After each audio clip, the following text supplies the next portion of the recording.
네, 안녕하세요. 하프 모의고사 85회차 해설 강의 시작하겠습니다.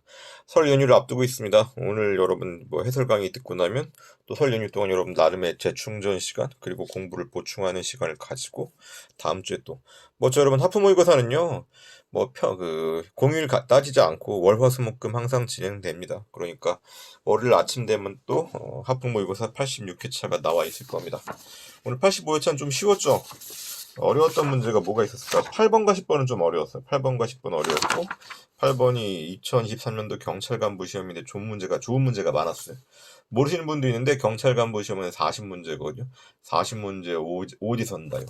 40문제 오지선다니까 4, 5, 200개 지문이죠. 좋은 거 정말 많습니다, 여러분. 2023 경찰 간부 시험 문제를 꼭 한번 풀어보세요. 아주 이상한 문제, 지엽적인 문제 잘 없었고요. 중요한 법리 위주로 물어보는 문제였습니다. 제가 최신 1개년 해설 강의도 했고 최신 1개년 해설지도 해당 교재 안에 들어있죠. 보도록 하시고요. 어려웠던 문제가 8번과 10번 어렵고 나머지는 비교적 쉬웠습니다. 이번 회차 같은 경우는 해설하는 게 어렵다기보다는 저 같은 경우는 해설 만드는데 시간이 좀 오래 걸리거든요. 해설 여러분들이 해설 강의 듣고도 여러분들 이해할 수 있지만 나중에 또 혼자 꼼꼼히 복습하려면은 또 종이 문자화된 내용도 여러분이 보잖아요. 그래서 제가 그런 거 다 신경 써가지고 해설도 잘 달아놨으니까 해설에 나와 있는 코멘트 잘 읽어보시기 바랍니다. 이런 말에 스스로 하면 웃기지만 주옥 같은 코멘트입니다. 자, 발음 빨리 하시면 안 돼요. 주옥 같은 코멘트요. 1번이요. 사인의 공법 행위에 대한 설명으로 옳지 않은 것은 소리를 요하는 신고, 소리를 요하지 않는 신고 이런 거 물어보는 거죠. 동그라미 1번. 주민등록 전입신고의 소리 같은 경우는 소리를 요하는 신고죠. 실질적인 심사가 가능한 건 맞는데 실질적인 심사의 범위가 매우 좁죠. 어떻습니까? 30일 이상 거주 목적이 있는지 여부만 심사할 수 있어요. 그거 이외에 선지 두 번째 줄 나와 있다시피 다른 이해관계에 대한 의도, 무허가 건물의 관리, 전입신고를 수리함으로써 당의 지방자치단체에 미치는 영향 이런 거는 일체 심사할 수 없어요. 2번이요. 허가대상 건축물의 양수인이 구 건축법 시행규칙이 규정되어 있는 형식적인 요건을 갖추었대요. 건축주의 명의 변경을 신고한대요. 여러분 명의 변경 지위 승계는 수리를 요하는 신고 맞거든요. 근데 동그라미 1번과 같은 맥락이라고 볼 수 있는데 명의 변경 지위 승계는요. 실질적인 심사의 범위가 매우 좁아요. 실제로 명의 변경이 이루어졌는지 지위 승계가 이루어졌는지 그것만 심사할 수 있다고. 그런 의미에서 동그라미 2번에서 형식적인 요건을 갖췄으면 그 밖에 다른 실체적인 내용은 심사하지 말란 얘기요. 당신이 무슨 돈이 있어가지고 이거 해당 건물을 샀습니까? 건물 대금은 뭐를 가지고 지급했어? 이런 거 물어보면 안 된다는 얘기예요. 그러니까 여기 아예 실체적인 심사가 안 된다 그렇게 보신다기보다는 수리를 요하는 신고이긴 하지만 실질적인 심사의 범위가 극히 좁다. 이런 정도로 생각을 하세요. 동그라미 2번 자체는 판례 지문이니까 맞는 말이긴 합니다. 형식적인 요건을 갖추었으면 그 밖에 실체적인 이유를 내세워서 신고 수리 거부할 수 없다. 동그라미 3번이요. 신고행위 하자가 중대 명백해서 당연 무효인지 여부는 그러니까 하자가 중대 명백한지는 여러 가지 사정을 종합적으로 고려하라는 말. 항상 자주 나오는 표현이잖아요. 그러니까 종합적으로 고려해서 판단한다. 틀릴 수가 없어요. 무슨 견해가 있다. 틀릴 수가 없어요. 상대방인 국민에게 의견 제출권이 있다. 틀릴 수가 없다고요. 그러는 거는요. 동그라미 4번이요. 인허가 의제 효과를 수반하는 건축신고는 특별한 사정이 없는 한 행정청이 그 실체적인 요건에 관한 심사를 한다. 인허가 의제니까 여러분 원래 과거 인허가였거든요. 이걸 규제 완화의 취지에서 신고로 바꾼 거죠. 소리를 요하는 신고니까 실체적인 요건에 관한 심사가 필요하죠. 맞는 말이죠. 자, 2번 보겠습니다. 행정법의 법원. 법원이라는 건 재판규범이요. 판사가 재판할 때 뭘 근거로 판단하는지를 물어보는 겁니다. 동그라미 1번. 헌법에 의해 체결 공포된 조약. 여러분 헌법에 의해 체결 공포된 이거 뭐예요? 국회의 비준을 받죠. 그럼 국회에서 제정하는 법률이나 국회의 비준을 받는 조약이나 동위, 국내법, 법률과 동일한 효력을 가지는 거죠. 일반적으로 승인된 국제법규는 국제관습법이거든요. 전 세계에 있는 모든 국가가 다 지키는 거기 때문에 우리만 안 지키면 안 돼. 우리도 지켜야 돼요. 그런 면에서 국내 법률과 동일한 효력을 갖는다. 동그라미 2번이요. 학교 급식을 위해서 국내 우수 농산물을 사용하는 자에게 식재료나 구입비의 일부를 지원하는 것을 내용으로 하는 지방자치단체의 조례안. 전라북도 조례였거든요. 조례죠? 조례는 여러분 법규 명령의 효력을 갖죠. 1994년 관세 및 무역에 관한 일반 협정 GATT 이렇게 부르거든요. 조약이니까 법률과 동일한 효력이죠. 그러니까 무슨 뜻이요? 법규 명령이 법률에 위반되는 상황이죠. 그렇다면 당의 법규 명령은 효력이 없는 거예요. 동그라미 3번. 사인은 반덤핑 부가처분. 이 덤핑부가 반덤핑 부가처분이요. 어느 한 개인에 대해 어떠한 기업에 대해서 이루어지는 건 많은데 그 실질은요. 그 기업 뒤에 있는 해당 국가를 대상으로 하는 거예요. 그래서 여러분 반덤핑 부가처분은요. 국가 대 국가의 문제예요. 이게 세계무역기구 WTO 협정 위반이다. 다투려면 이건 국가와 국가 간의 다툼이죠. 그렇기 때문에 어느 일국의 법원이 이거를 판단할 수가 없습니다. 그럼 어떻게 돼요? WTO 분쟁 해결 기구에서 판단하는 겁니다. 어느 일국가의 법원이 판단할 수가 없어요. 동그라미 4번이요. 헌법에 의해 체결돼 공포된 조약과 일반적으로 승인된 국제법규가 동일한 효력을 가진, 제가 헌법에 의해 체결 공포된 조약과 일반적으로 승인된 국제법규는 법률과 동위의 효력을 가진다 그랬잖아요. 그런데 동일한 효력을 가지는 국내 법률 명령, 이게 무슨 뜻이냐면은 명령 법규 명령인데요. 경우에 따라서는요. 법규 명령의 효력을 가지는 조약도 있어요. 대한민국에서 국회 비준을 받지 않은 조약. 이건 법규 명령과 동위의 효력이거든요. 그런 경우 충돌한다. 그럼 신법 우선은 즉 새로운 법이 우선하는 거죠. 특별법 의의 원칙, 일반법 특별법과는 특별법이 우선하고, 신법 의의 원칙, 국법 신법과는 신법이 우선한다. 우리가 알고 있는 일반적인 그 법률 적용의 순서에 관한 원칙이 적용된다는 얘기예요. 3번 넘어가겠습니다. 행정행위에 대한 설명으로 옳은 것은 동그라미 1번. 행정행위는 행정 주체가 행하는 구체적인 사실에 관한 법 집행 작용이므로, 여기까지 슬래시 하시면 맞죠. 뒷부분 틀렸죠. 행정행위는 우월한 공권력 행사를 해야 돼요. 그런데 공법상 계약, 공법상 합동행위는 우월한 공권력 행사가 아니잖아요. 그러니까 틀렸다고. 동그라미 2번. 구체적인 사실을 규율하는 경우라도 불특정 다수인을 상대방으로 하는 처분, 이거 우리가 일반 처분이라고 부르죠. 일반 처분도 처분 곧 행정행위다. 동그라미 3번. 사전결정, 예비결정은 단기화된 행정 절차에서 최종적인 행정결정을 내리기 전에 이루어지는 행위고 그 자체가 하나의 행정처분이다. 동그라미 3번과 동그라미 4번 둘 다 단계적 결정으로서 각각 단계에 대해서 모두 처분성이 인정되죠. 동그라미 4번. 부분허가도 본허가와의 관계에서 독립된 처분인 거 맞아요. 부분허가를 위해서 본허가 위에 별도의 법적 근거를 필요로 하지 않습니다. 본허가를 할 수 있는 권한이 있으면요. 부분허가를 할 수 있는 권한이 있다고 봐요. 이른바 뭐를 정리하면 돼요? 본처분 권한 포함설. 우리가 본처분을 할 수 있는 권한이 있으면 확약을 할 수 있는 권한도 있다는 거 알고 있죠? 같은 맥락으로 이해를 하세요. 동그라미 4번이요. 그러니까 동그라미 3번에 동그라미 4번 선지에다가 제가 거기다가 본처분 권한 포함설로 정리하자 그렇게 적어놨어요. 약간 논란이 있어요. 3번 동그라미 4번 지문 같은 경우에. 야, 이게 확약이랑 똑같냐? 부분 허가하려면 한꺼번에 허가를 하는 게 아니라 부분 허가 쪼개서 하려면 쪼개서 할 수 있다는 법적 근거가 있어야 되지. 그런 견해도 있다고요. 그런 견해도 있는데 일단 우리는 본처분 권한 포함설로 생각합시다. 4번이요. 행정행위 부관에 대한 설명으로 옳지 않은 것은 동그라미 1번. 사정 변경으로 인해서 당초의 부담을 부과한 목적을 달성할 수 없게 되었다. 그럼 부관의 사후 변경이 허용되겠죠. 부관의 사후 변경 허용되는 사이 우리가 법, 유, 동사 이렇게 알고 있잖아요. 법률의 규정이 있는 경우 유, 미리 유보한 경우 동, 상대방 동의를 얻은 경우 사정 변경이 있는 경우. 동그라미 2번. 행정행위 부관의 유형 중에서 장래의 불확실한 사실, 불확실 언더라인, 두 번째의 조건 언더라인. 그 다음에 행정행위 효력을 소멸시킨다. 소멸 언더라인, 해제 언더라인. 여러분 조건이 해제 조건이 있고 정지 조건이 있죠. 일단 확실한 사실에 대해서 따라서 효력을 발생시키거나 소멸시키면 기한이죠. 불확실한 사실은 조건이라고 부르잖아요. 그런데 정지 조건은 뭐예요? 정지가 영어로 뭐라고? 스탑이죠. 스탑 고 하면은 정지 조건이요. 반대로 고 스탑 하면 해제 조건입니다. 고 가다가 스탑, 소멸 없어지는 거죠. 그러니까 이미 효력이 발생했다가 소멸, 고스탑이 있다가 없어지는 거니까 고스탑에 해당하는 것은 해제 조건이다. 오케이. 동그라미 3번. 지방 국토관리청장이 일부 공유수면 매립지에 대해서 한 국가 또는 직할시 현 광역시에 대한 귀속 처분. 이거 법률효과 일부 배제에 해당한다는 거 너무 자주 나왔잖아. 이게 현대중공업인가 현대자동차인가 울산에서 공유수면 매립해가지고 땅 만들었더니 지방국토관리청장이 3분의 1은 국가 거 이렇게 얘기를 했습니다. 그러니까 여기에 대해서 현대중공업이 열받아가지고 소송을 제기하려던 사안이었거든요. 법률효과 일부 배제는 부과안에 해당하기 때문에 독립쟁송 가능성이 없다는 것도 아셔야 돼요. 동그라미 4번이요. 부담과 조건의 구별이 명확하지 않으면 국민에게 유리한 부담으로 본다. 5번이요. 행정계획에 대한 판례 내용으로 옳지 않은 것은 동그라미 1번 여러분 언더라인 치면 입지죠. 입지. 도지사가 도내 특정시, 도지사가 이 강원도지사였죠. 도내 특정시는 원주시였고 공공기관이 이전한 혁신도시 최종 입지를 선정했다. 입지는 뭐야? 해당 땅만 픽했다는 얘기예요. 해당 입지만 픽했거든요. 그럼 아직 국민의 권리와 의무에 직접 영향을 미친 바 없죠. 아직 뭐가 들어올지 몰라. 그렇기 때문에 아직은 처분이 아닙니다. 동그라미 2번이요.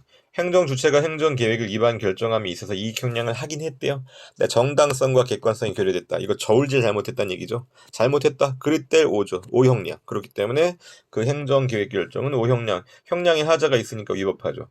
5번은 동그라미 3번 잘 가져가셔야 돼요. 환지계획 인가 후에 수정하고자 하는 내용에 대해서 토지 소유자 등 이해관계인의 공람 절차를 거치지 않채 공람 절차 언더라인 두 번 줄에 환지 예정지 지정 처분.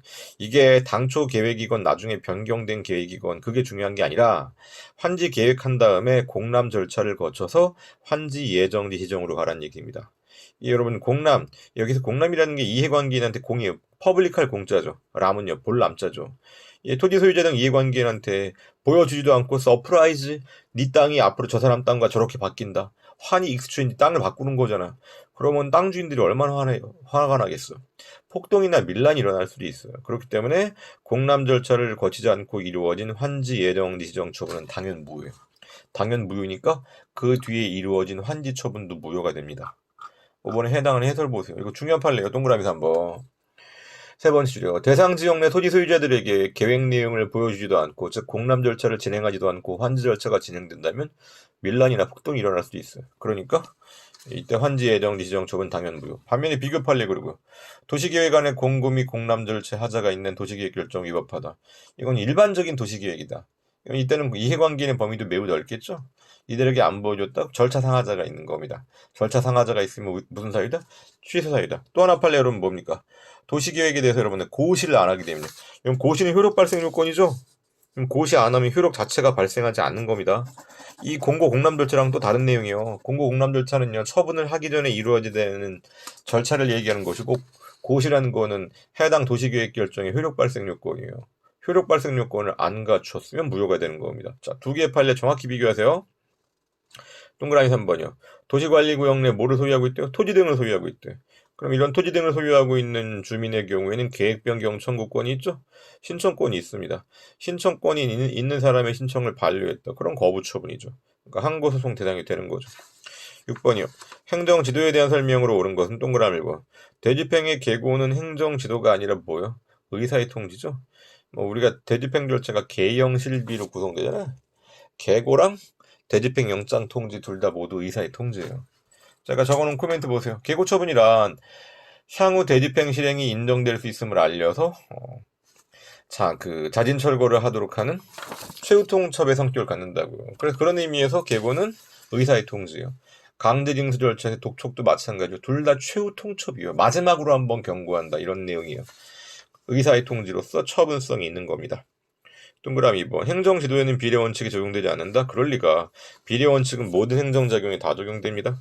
동그라미 3번. 행정지도는 반드시 문서로 해야 되는 게 아니라 말로써도 할 수 있죠. 동그라미 4번. 행정절차법은 행정지도에 관한 규정이 있죠. 처신확공 개입행치. 7번. 행정의 실효성 확보 수단에 대한 설명으로 옳지 않은 것은 동그라미 1번. 일단 두 번째 줄 중간 넘어가시면 맨 끝에 수속이란 말 있죠. 이게 일본 시간자어가 여러분들이 어려워하는데 수속이 절차란 뜻이에요. 우리가 입국 수속, 출국 수속 이런 말 쓰죠. 지금은 여러분 용어가 바뀌었지. 절차라고. 근데 행정대집행법은 좀 오래된 법이래 가지고 용어 그냥 그대로 남겨놨어. 두 가지 절차. 그러니까 원래 대집행 실행을 하면 계영 실비죠. 계고랑 대집행 영장 통지한 다음에 대집행 실행으로 나가야 되는데 붕괴가 임박한 건축물 생각해 보세요. 붕괴가 임박한 건축물이면은 한가하게 계고하고 영장 통지할 시간이 있어 없어? 없죠. 빨리 철거 집행 나가야 되겠죠. 그런 경우에는 계와 영을 모두 생략할 수 있다. 동그라미 3번이요. 과세관청이 체납 처분으로 행하는 공매는 여러분 공법상 행정처분 맞아요. 행정처분 중에서 무엇에 해당합니까? 행정처분 하하면 특인데 확공통수에서 뭐다? 대리, 공법상 대리에 해당하는 겁니다. 왜? 체납자의 소유재산을 대신 팔아주잖아. 해당 체납자가 원하지는 않지. 하지만 강제 징수 절차를 통해서 대신 팔리는 거죠. 과세관청이 대신 팔아주니까 공법상 대리입니다. 동그라미 3번. 부당 지원 행위에 대한 과징금은 행정상 제재금의 기본적인 성격에 부당이득 환수적 요소도 부과되어 있다. 과징금에 대한 개념 정의가 뭐예요? 불법이익의 박탈이죠? 불법이익의 박탈을 다른 말로 부당이득 환수라고 부르는 겁니다. 이중처벌금지 원칙에 반하지 않죠? 이중처벌금지 원칙에서 말한 처벌은 형벌에 한정돼요. 동그라미 4번. 현행건축법은 현행이라고 나왔죠. 이 법 또는 이 법의 규정에 의한 건축법의 명령이나 처분에 위반해서 허가가 취소되거나 개축 등의 시정명령을 받았음에도 불구하고 이행하지 아니한 건물에 대해서 전기 끊어주세요, 전화 끊어주세요, 수도 끊어주세요라고 요청할 수 있도록 규정하고 있다. 여러분, 전기, 전화, 수도는 언제 끊어요? 전기 관련된, 전화 관련된, 수도 관련된 의무 위반이 있을 때 끊는 거예요. 건축법 위반했는데 왜 전기, 전화, 수도를 끊어? 이거 여러분, 실질적 관련성이 없기 때문에 부당 결부 금지 원칙에 반합니다. 그래서 과거에는 건축법상 이런 규정이 있었거든요. 지금은 부당 결부 금지 원칙 논란이 돼가지고요. 삭제되었습니다. 제가 삭제된 것까지 일부러 적어놨습니다. 동그라미로. 이 그 볼릭되고 가운데 줄 있죠. 가운데 밑줄 친 거, 이 부분이 삭제된 부분이에요. 그래서 동그라미 2번은 대하여는 그 전기전화 수도의 공급자 도시가스 블라블라블라에게 사용 공급의 종지를 요청할 수 있다. 요청까지 이게 삭제됐단 말이죠. 그러니까 요청할 수 있다고 해도 요청에 대한 부분이 모두 삭제되었다는 얘기입니다. 이제 요청 못한다는 얘기예요. 8번이요. 8번 문제가 좋았죠. 좋았다기보다 민원 처리에 관한 법률이 잘 안 나왔는데 이렇게 한번 나오고 나면요, 출제자들이 또 신이 나서 앞으로 또 계속 냅니다. 8번. 민원 처리에 관한 법률의 내용으로 옳지 않은 것. 동그라미 1번 건의 민원. 갑자기 제가 싫어하는 사람 이름이 나왔네. 자, 건의 민원. 건의인가 모르겠다. 예. 자, 이건희 회장은 존경합니다. 예. 건의 민원의 신청은 구술 또는 전화로 할 수 있다. 여러분, 동그라미 1번 관련돼서 해설 한번 보세요. 보게 되면 민원 그래가지고 일반 민원이 있고, 그 다음에 고충 민원이 있죠. 뭐 법정 민원, 질의 민원, 견의 민원, 기타 민원 나와 있고, 그리고 8조 보게 되면요, 기타 민원은 구술 또는 전화로 할 수 있습니다. 다른 민원은 문서로 해야 돼요. 문서로 해서 명확하게 근거를 남겨야 되는 겁니다. 기타 민원은 구설로 할 수 있다는 건 기타 민원이 별게 아니란 얘기죠. 그 위에 4호 보세요. 기타 민원 별거 아니에요. 보게 되면은 법정 민원, 질의 민원, 건의 민원 및 고충 민원 이외에 행정기관의 단순한 절차 또는 요건 등에 대한 상담 설명, 일상생활에서 발생하는 불편사항, 애로사항 알리는 등, 이게 별거 아니란 얘기죠. 사소한 거. 뭐 지금 보니까 상담 설명 요구죠. 제가 보기에는 키워드가 한 뭐 상담 정도의 의미를 갖고 있는 것 같아. 먼저 법정 민원의 경우에는요, 말은 긴데 법정 민원은요, 행정행위를 대상으로 하는 민원이에요. 허가해 주세요, 이런 거. 그리고 2호의 질의 민원은요, 설명 해석해 주세요. 설명이나 해석이 키워드입니다. 건의는요, 개선 요구가 키워드예요. 근데 기타 민원의 경우에는 밖에 상담 설명, 아주 사소한 거죠. 그렇기 때문에 이러한 경우에는 뭐로도 할 수 있다? 문서뿐만 아니라 구슬로이나 전화로도 할 수 있다. 이런 거 있죠. 그 동네에서 누가 장사하는데 뭐 지금 시끄럽게 소리 내고 있어요. 그거 좀 못하게 좀 해주세요. 이런 식으로 전화 걸잖아요, 여러분. 구청이나 관공서에 전화 걸죠. 그럼 구청이나 관공서에 와서 지금 민원 들어왔습니다. 좀 조용히 해주세요. 이렇게 처리해 주잖아. 그런 거 얘기하는 겁니다. 기타 민원의 경우는 뭐로 할 수 있다? 구슬 또는 전화로도 할 수 있다는데요. 그 밖에 민원은 어떻게 된다? 문서로 해야 된다. 한편 그리고 나번 보시면 고충 민원은 뭐요? 우리가 그 부패 방지 및 국민권익위원회에 제출하는 고충 민원을 얘기한다. 동그라미 2번이요.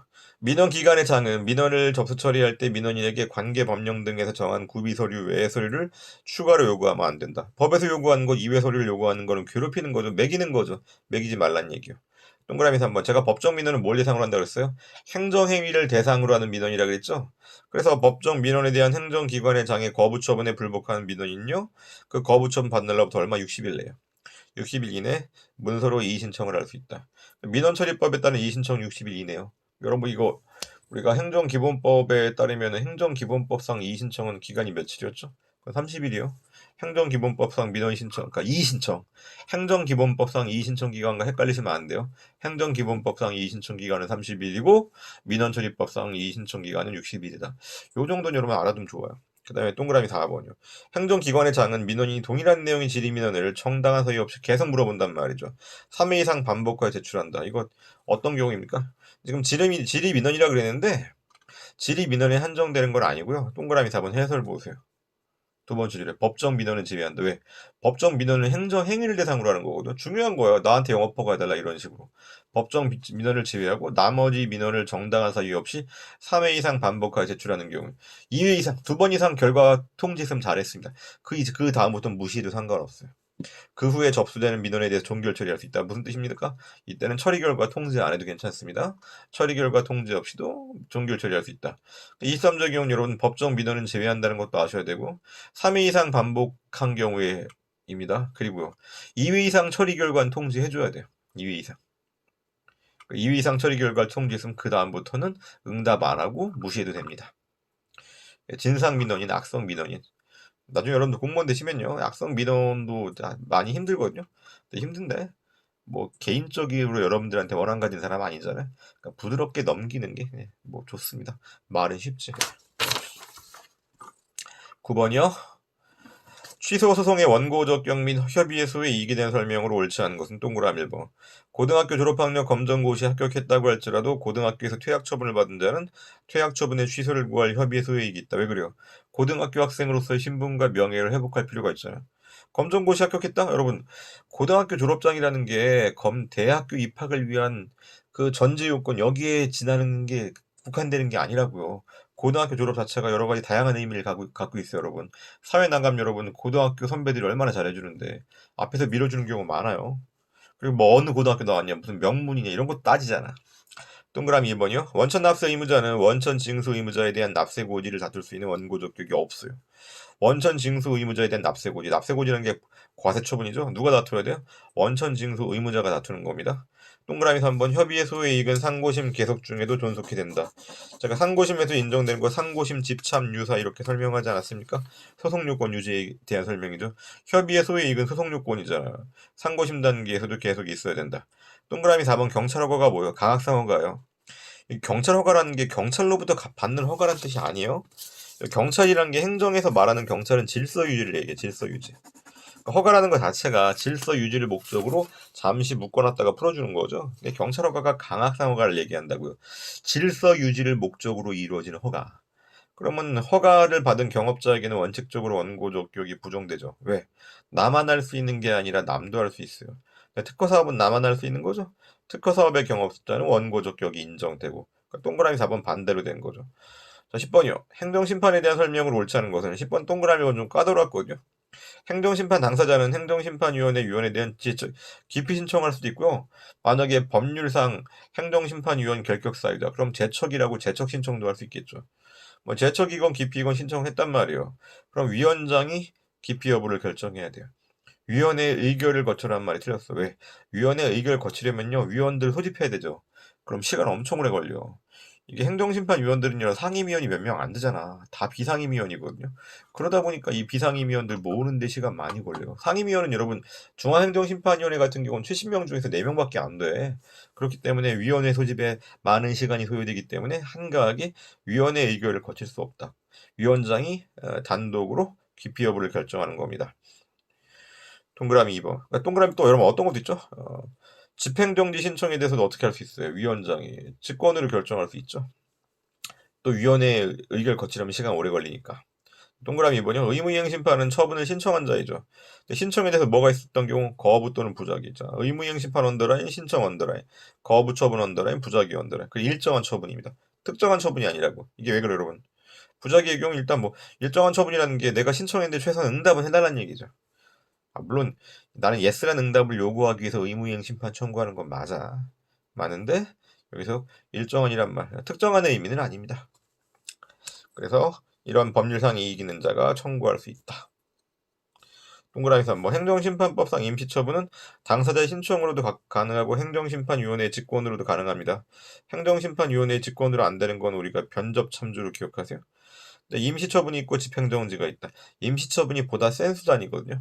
집행정지가 보다 약한 수단이야. 그럼 어때요, 여러분? 보다 약한 수단으로 목적 달성이 가능하면 임시처분은 허용되지 않는다. 이런 말도 써요. 커멘트 제가 달아놨어요. 임시처분은 집행정지와의 관계에서 보충적 성격을 갖는다. 동그라미 4번이요. 행정심판위원회는 제기된 행정심판을 심리 재결하는 기능을 가지는 합의제행정기관. 합의제행정기관을 다른 말로 위원회라고도 부르죠. 국민권익위원회 설치된 중앙행정심판위원회는요. 70명 이내 위원이에요. 일반 행정심판위원회는 50명 이내이면 됩니다. 상임위원은 4명 이내. 나머지 그 66명이 비상임위원이고. 뭐 숫자 물어보는 문제가 아주 자주 나오진 않는데 뭐 중앙행정심판위원회가 70명 이내라는 거 정도는 또 알아둡시다. 네, 수고하셨습니다. 수고하셨고 설 연휴 잘 지내시고 월요일 날도 설 연휴예요. 근데 저는 월요일 날 아침에 그 86회차 하프가 올라올 겁니다. 네, 수고하셨습니다.